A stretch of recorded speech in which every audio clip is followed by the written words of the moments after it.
Alors tu vois Noël, quand on a la chance de passer en deuxième sur un débat, eh bien, il faut en profiter, puisque ça te permet justement d'écouter le premier débat, et même si tu peux critiquer mes capacités mentales, mon premier débat a été le fruit d'une certaine réflexion. Or, qu'est-ce que j'ai dit dans ce premier débat? J'ai commencé par mettre en garde contre ces jeunes arrogants en école de commerce, etc.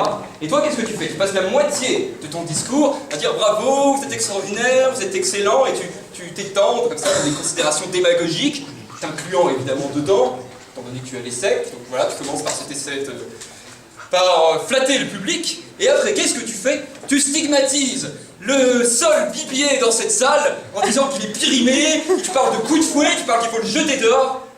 C'est vraiment l'attitude que tu défends. Je suis déçu.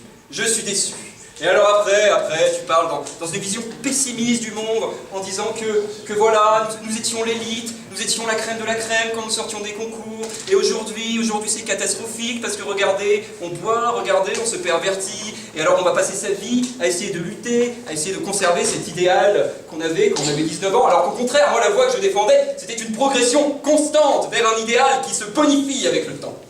Vraiment Noël, nous ne sommes pas d'accord.